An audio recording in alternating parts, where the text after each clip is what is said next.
Buenas noches, hoy día estamos 20 de noviembre de 2024 y vamos a compartir esta noche el capítulo 10 de la segunda carta a los Corintios. Hemos visto en las dos anteriores cómo Pablo estaba hablando de ministrarse los unos a los otros como hermanos. Cuando dice ayudar a los santos, acordemos que los santos todos son aquellos que han recibido a Jesús y han sido santificados por medio de su sangre, de su muerte. Ok, entonces ayudar a los santos es trabajar como una familia gigantesca para poder apoyarnos cada uno en momentos de necesidad. Y hablaba de todas esas cosas en los dos capítulos anteriores. Ahora, acá Pablo va a mencionar algo muy específico, que es con respecto a cómo lo ven a él o cómo lo han visto, pero qué está detrás de eso y qué es lo que realmente es lo importante, ¿sí? Comienza así diciendo Pablo, yo, Pablo, os ruego por la mansedumbre y ternura de Cristo. Yo, que estando presente, ciertamente soy humilde entre vosotros, mas ausente soy osado para con vosotros. Vamos a explicar. La mansedumbre de Cristo. Casi siempre cuando entendemos mansedumbre es como, mansedumbre es el mansito que no hace nada. No, mansedumbre es el obediente.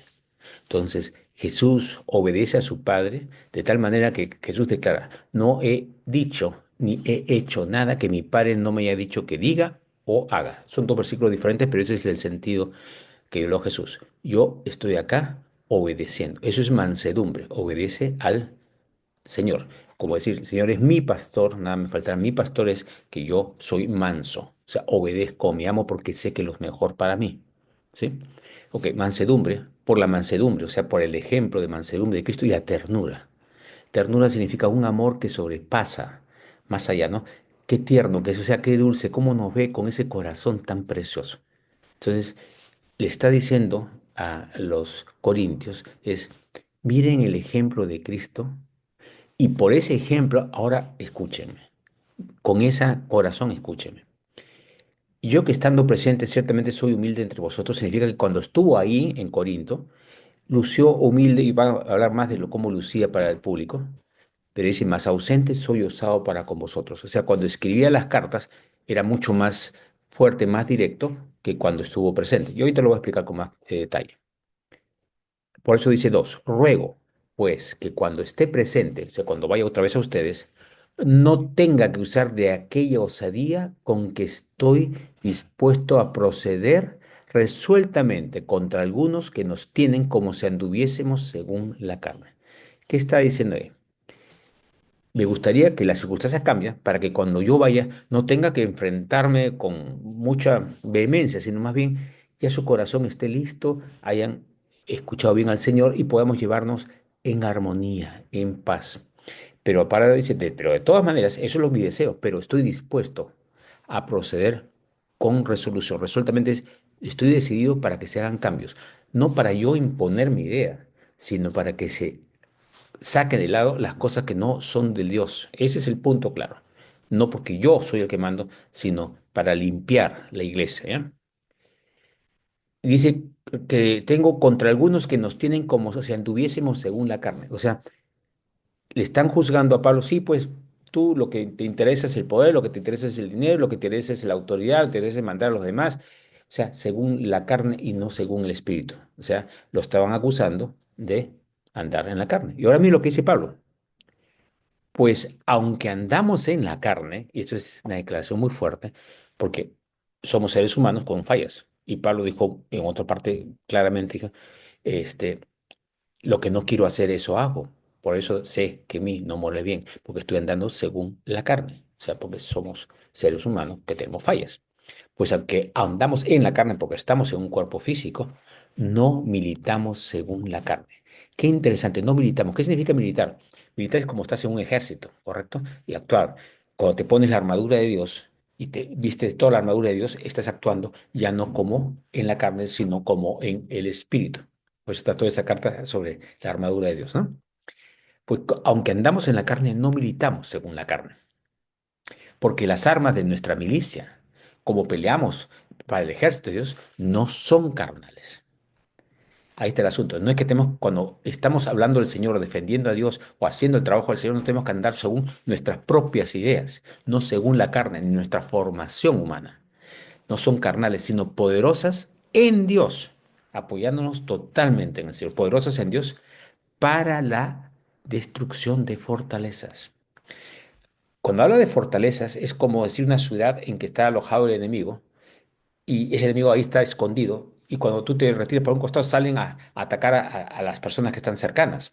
Entonces, cuando no destruimos esas fortalezas, hay un cuerpo de enemigos que quieren hacer daño a nuestros hermanos, ya que están en Cristo, y a los que podrían entrar a Cristo. Entonces, una de nuestras misiones es destruir fortalezas. O sea, cosas que, por ejemplo, pueden ser fortalezas dentro de nosotros, pero fortalezas no estoy hablando de las positivas, sino recintos donde tenemos alojado, por ejemplo, resentimiento, donde tenemos alojado ira, ¿no? Por decir dos cosas, pueden ser muchas más. Para destruir fortalezas, o sea, nuestra intención es destruir las fortalezas afuera y adentro. Las fortalezas que se oponen al crecimiento espiritual y las que buscan alejarnos de Dios. ¿Ok? Nuestras armas son poderosas para la destrucción de fortalezas. O sea, la idea de las armas espirituales es para destruir las fortalezas del enemigo, para poder ser libres, para trabajar a favor de Dios. ¿Sí? ¿Y cómo dice el versículo 5? ¿Cómo son esta destrucción de fortalezas? Derribando argumentos y toda altivez que se levanta contra el conocimiento de Dios y llevando cautivo todo pensamiento a la obediencia a Cristo. Derribando argumentos y toda altivez. ¿Qué es altivez? Orgullo. Yo sé, yo me manejo, yo tengo experiencia, lo que sea. O sea, argumentos son, no, pues Dios no es así, que nosotros hacemos mejor así. Argumentos. Y altivez que se levanta contra el conocimiento de Dios. O sea, lo que quiere alejarnos de Dios y del conocimiento de Él, y acordemos que el conocimiento son dos cosas, conocer su palabra, uno, y segundo, conocimiento es relación íntima con. O sea, todo argumento al que se levanta impidiéndonos que establezcamos esa relación con nuestro Padre Celestial. ¿Ok? Entonces estamos hablando que es algo muy importante. Lo más importante, como dijo Jesús cuando tenía 12 años, no sabéis que tengo que estar en los negocios de mi Padre. Es una empresa y tenemos que ver. En una empresa vemos, esto de acá está estorbando el trabajo, tengo que sacarlo. Esto está mejorando, lo aumentamos. Visión empresarial, los negocios de mi Padre. Entonces, tenemos que derribar todo argumento, toda cosa que se opone y todo orgullo, cosa, mi forma de ser o que yo sé mejor que otros, que se opone contra el conocimiento de Dios, es nuestra relación con Dios, conocerlo a Él y tener esa relación íntima con Él. Y dice, llevando cautivo todo pensamiento a la obediencia a Cristo. Esta es una declaración sumamente fuerte. Todos nuestros pensamientos dicen, Cristo murió por mí. Cristo es mi Señor, mi pastor. El Señor, ¿no? Entonces, oye, si los pensamientos me alejan de Cristo, entonces no es que tengo que decir, momentito, este pensamiento que me aleja de Dios, lo capturo, lo agarro y digo, no te vas para allá, porque eso no me acerca a Dios, eso me aleja de Dios. Eso es llevar cautivo todo pensamiento a la obediencia a Cristo. Pero ¿por qué obedecemos a Cristo? ¿Porque es un dictador? No, porque sabemos que el pastor cuida sus ovejas y cuando nos quiere llevar a un sitio es porque es un buen pasto.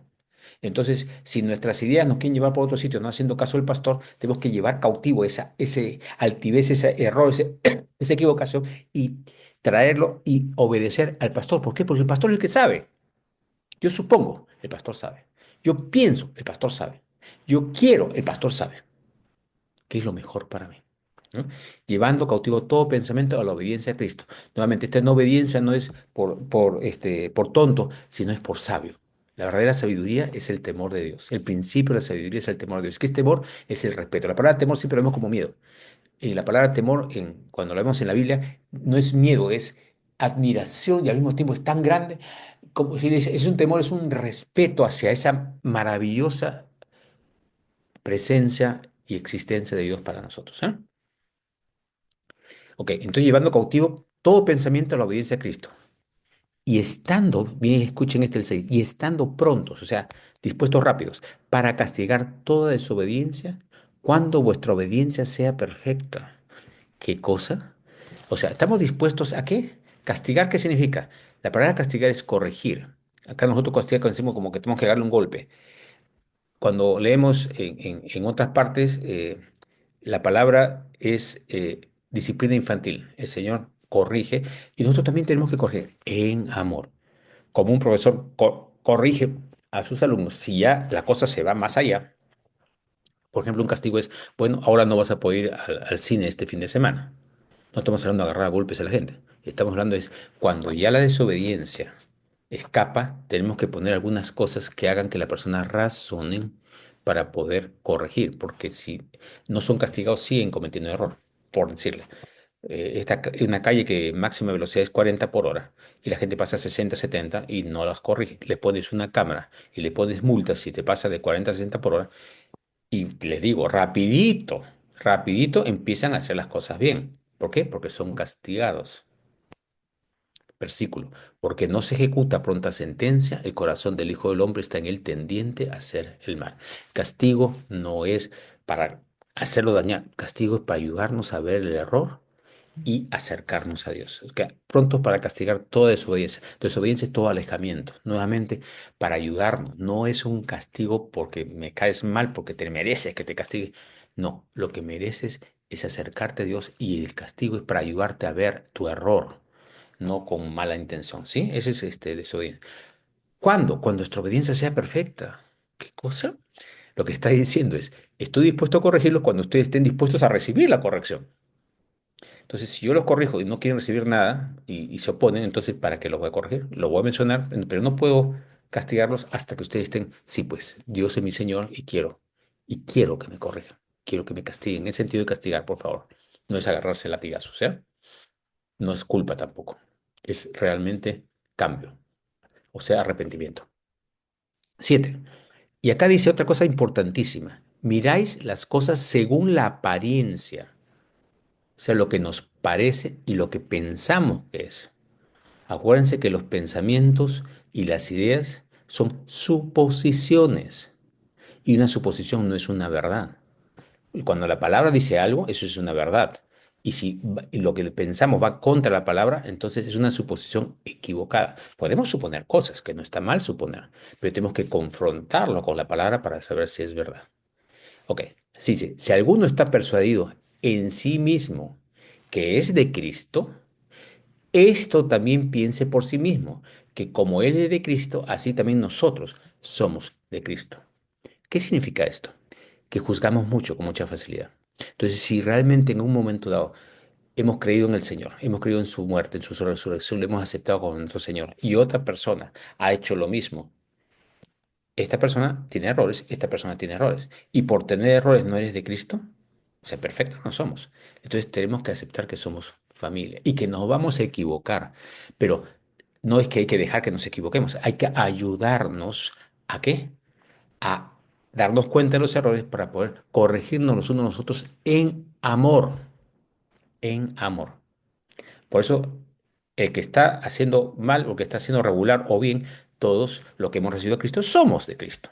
Él dijo, al que viene a mí, no lo echo fuera, ni nadie lo puede arrebatar de mi mano. ¿Claro? Ok. 8. Porque, aunque me gloríe algo más todavía de nuestra autoridad, la cual el Señor nos dio para edificación y no para vuestra destrucción, no me avergonzaré. Dios nos da ministerios. Algunos son sanidades, otros son maestros, otros son pastores, otros son profetas. Hay diferentes dones que da el Señor. Algunos son don de servicio. ¿Mm? Cada uno tiene unos ciertos dones. Entonces, gloriarnos no en nuestra fuerza, gloriarnos en que gracias Señor por usarme. No es que sea perfecto, pero gracias porque soy tu hijo y acá estoy para que me use. Me glorío en que el Señor me puede usar en cierta medida, obviamente, no me puedo usar en todo porque no soy perfecto. Entonces, ¿para qué nos dio el Señor esa autoridad en cualquier área, sea un poco de conocimiento, lo que sea? No, autoridad no significa que tú eres el jefe que sabes todo, no. Cierta autoridad es porque somos mayores, tenemos más edad, más experiencia y eso es una cierta autoridad. ¿Para qué nos da la autoridad? Para edificación. ¿Qué significa eso? No para yo ser el jefe y ordenar, no. La autoridad está dada para que veamos las cosas y veamos, mira, acá falta cimiento, acá falta cemento. Vamos a ayudarnos. ¿Para qué? ¿Para hacer caer a la persona? No, para hacerla crecer. A la persona, a la otra persona y al cuerpo de Cristo. O sea, la autoridad está dada para hacernos crecer, para edificar. no para hacer caer, ni solamente para mostrar cuán sabios o inteligentes podemos ser. No, la autoridad es para edificar y no para vuestra destrucción. Entonces no me avergonzaré porque estoy usando las cosas que el Señor quiere que la use para edificar, ¿no? 9. Para que no parezca como que os quiero amedrentar por cartas. Ok, acá lo van a acusar el 10, vamos a leer y vamos a entender el 9. Porque a la verdad dicen, las cartas son duras y fuertes, mas la presencia corporal débil y la palabra menospreciable. Están acusando, no sabemos si es exactamente verdad, de que cuando estaba no hablaba tan bien, no se expresaba tan bien o no corregía tan bien, ¿no es cierto? Y no se mostraba como fuerte, sino que eh, este, no lucía tan bien, dice, pero más bien en las cartas, más directo y todo. Obvio, Pablo en la forma de escribir escribe mucho mejor y posiblemente no era tan bueno hablando en público, ¿ok? Fíjese un detallito. Cuando estaban en su primer viaje misionero, Pablo estaba acompañado y entran en una ciudad, eran dos líderes, y a Pablo lo llaman como un dios griego, y al otro hermano lo llaman como Zeus. Zeus es el jefe de todos, el jefe de todos los dioses. Y viene un sacerdote con un buey para sacrificarlo, para adorar, porque ellos hacían señales y prodigios, estaban curando. Entonces, ¿ya?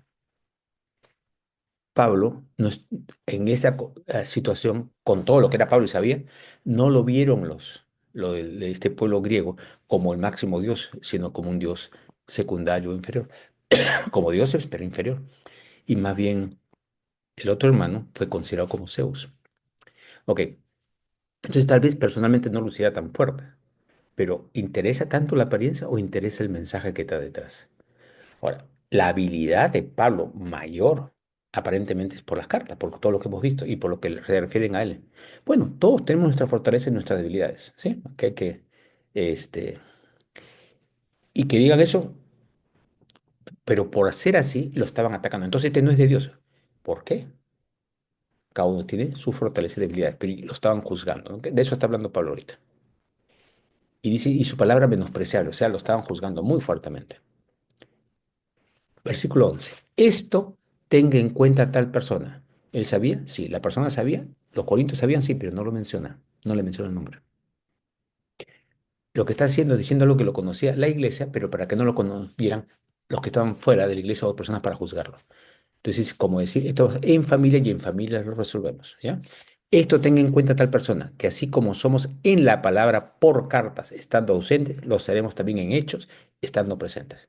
Entonces está diciendo Pablo, dice, muy bien, hasta el momento he actuado así, pero por el Espíritu Santo, por el poder del Señor, ahora cuando vaya, ya no va a ser como fue antes, sino vamos a actuar de otra forma, para definir las cosas muy claramente, para no dejar las cosas medias aguaditas, sino hacerlo bien, ¿sí? Entonces, Pablo está declarando que esa debilidad suya, personal, no va a ser más porque el Espíritu del Señor lo va a guiar para hacer las cosas correctamente, ¿sí? 12. Porque no nos atrevemos, dice Pablo, a contarnos ni a compararnos con algunos que se alaban a sí mismos, pero ellos midiéndose a sí mismos por sí mismos y comparándose consigo mismos, no son juiciosos. Esto es interesantísimo. Cada persona tiene su fortaleza y su debilidad. Si yo me comparo con mí mismo, o sea, yo puedo correr tanto y puedo mejorar así o así, estoy comparándome con un nivel humano. Entonces, compararse con otras personas, ¿cómo debemos compararnos? Mira, yo sé hablar mejor que él, yo sé dar una clase mejor que él. No, esa no es la comparación. La comparación es, ¿qué fortaleza tiene el otro que me puede enseñar a mí? ¿Y qué cosas me pueden enseñar para yo corregir las cosas? No es compararnos para ser mayores, sino es compararnos para darnos cuenta de nuestras debilidades, para ayudarnos, y compararnos para las debilidades de los otros, ayudarlos a cambiar en amor, no juzgando, no juzgando. Si vemos un error y la cosa, ¿para qué la vemos? Para decir, ah, este es un tal por cual. No, es, Señor, ayúdame a hacer una bendición para esta persona para poder ayudarlo a cambiar en ese aspecto. Y si yo estoy equivocado, por favor, háblame, Cami, porque no quiero enseñar algo que no sea tuyo, ¿sí? En amor, en humildad. Ese es clarísimo cómo debemos corregir, ¿ya? Cuando te comparas con ti mismo, no eres juicioso, porque ¿con quién tenemos que compararnos? Con Cristo. Si nos comparamos con Cristo, automáticamente nos ponemos humildes. Ese es el punto. Por eso dijo, aprended de mí que soy manso y humilde de corazón y hallaréis descanso para vuestras almas. Cuando nos comparamos con nosotros mismos estamos mal. Tenemos que compararnos con Jesús. Por eso también Pablo en otra carta dice, sed imitadores de mí en lo que yo imito a Cristo. No me imiten a mí. Imítenme solo cuando yo estoy imitando a Cristo. Cuando no estoy imitando a Cristo, ni me hagan caso. Es completamente aparte. Me estoy equivocando. Ok. 13. Pero nosotros no nos gloriaremos desmedidamente. O sea, podemos gloriarnos en sentir, uy, soy hijo de Dios, Cristo vive en mí, me ha mostrado tal cosa, he podido ayudar a esta persona. Nos gloriamos en lo que el Señor nos usa. Pero Dios nos dice, no nos gloriemos desmedidamente. Como decir, esto es porque yo soy bueno, porque yo soy obediente. No, no, no, no. Gloriarnos en Cristo, en el Señor, para su gloria, no para nuestra. Por eso nosotros no nos gloriaremos desmedidamente, sino conforme a la regla que Dios nos ha dado por medida. ¿Ok? Si Dios nos da una debilidad en una área y nos da fortaleza en otra área, esa fortaleza es la medida de Dios. Entonces no es mi fortaleza, sino es Dios. Entonces tenemos que darle la gloria a Dios por eso y agradecer y mantener lo más que se pueda, obviamente. Ok. Conforme la regla que Dios nos ha dado por medida para llegar también hasta vosotros. O sea, ¿para qué es todo esto? Para poder llegar a cualquier persona que necesite la ayuda, necesite ese amor y ese consejo, nuevamente, sin juicio. ¿Ok? Ahora, 14, porque no nos hemos extralimitado, como si no llegásemos hasta vosotros, pues fuimos los primeros en llegar hasta vosotros con el Evangelio de Cristo. 15. Después lo voy a explicar el 14 y 15 juntos. No nos gloriamos desmedidamente en trabajos ajenos, sino que esperamos que conforme crezca vuestra fe, seremos muy engrandecidos entre vosotros conforme a nuestra regla. Y 16, que anunciaremos el Evangelio en los lugares más allá de vosotros, sin entrar en la obra de otro para gloriarnos en lo que ya estaba preparado. Vamos, un momentito. Ok, primero dice en el 14 que Pablo fue a este pueblo, a Corinto, y nadie había ido antes de ningún otro cristiano, o sea, llegó por primera vez ahí. Ok, ese es el primer lugar. Lo primero es en llegar con el Evangelio. Ahora, dice, y no nos gloriamos en lo que otros ya han hecho. Y la palabra gloriarse como si lo estoy sacando pecho, con mucho cuidado. Gloriarnos es gloriarnos en la obra maravillosa que Dios está haciendo. ¡Wow! Mira lo que Dios ha hecho, mira cómo se ha convertido acá, mira cómo está cambiando este pueblo. Nos gloriamos en lo que Dios está produciendo en la vida de otros gracias a que nosotros nos hemos dejado usar por Dios. ¿Ya? O sea, Dios nos usa para su gloria. Y a ese es gloriarnos. ¿Ya? Entonces, nuevamente es tenemos que gloriarnos en Dios y nos gloriamos y nos ponemos contentos, alegres, satisfechos porque Dios está usándonos para su gloria, ¿ya? Entonces, conforme a nuestra regla y que anunciaremos en lugares, en otros, pero dice, no en los que ya han estado, para decir, no, pues tú has llegado y ya, ¿cómo se llama? Eh, yo ya había hecho algo, entonces, tú lo que has hecho es un agregado nada más. Y había eso, se discutía mucho. Hay otra carta en que menciona eso que por eso Pablo dijo, uno siembra, otro riega, pero es Dios el que da el crecimiento. Es el Espíritu el que da el crecimiento. Uno siembra, otro riega, pero es el Espíritu Dios el que da el crecimiento. Y eso es lo que tenemos que tener claro. Cuando vamos a otro sitio, que ya vio alguien, no estamos yendo para poseer el sitio, estamos yendo para hacer una bendición extra. Uno siembra, otro riega, esa carta. Pero acá dice, en este momento, dice, no vamos a gloriarnos en lo que ya está. Y ahí sí estoy en desacuerdo con Pablo. Yo me voy a gloriar en donde estemos, en que Dios está usando su palabra para acercarnos a Él y ayudar a otros. Me glorío en lo que el Señor está haciendo, ya sea que alguien lo hizo antes, no lo hizo antes. Pero acá está diciendo como, no quiero que me digan porque yo estoy usurpando el trabajo de otro. Ahí Pablo tenía un poco ¿cómo se te puede decir? Que no lo vayan a juzgar. ¿Ya? Es un área. Pero nuevamente, sí, el sentido es bueno. No voy a decir, yo lo he hecho porque ya alguien ha trabajado antes. Entonces, lo que verdaderamente debiera haber dicho acá es, yo voy a gloriarme en Dios, en lo que Dios ya había preparado antes y en lo que les vamos a aumentar. Y en esa otra carta dice, uno siembra, otro riega. Acá estoy regando, acá estoy sembrando, o acá estoy sembrando y regando. No importa lo que el Señor determine. Sea tranquilos, no hay que hacernos en esto. Ok. 17. Mas el que se gloría, gloríese en el Señor. Porque no es aprobado el que se alaba a sí mismo, sino aquel a quien Dios alaba. Y este pedazo final es el resumen de todo lo anterior. Nuevamente, el que se gloríe, gloríese en el Señor.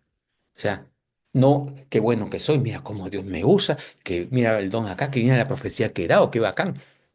No, sí, me glorío, wow, mira lo que el Señor ha hecho, sí, pero me glorío en el Señor. Acordémonos que cuando nos dejamos usar en humildad, el Señor hace cosas increíbles, increíbles.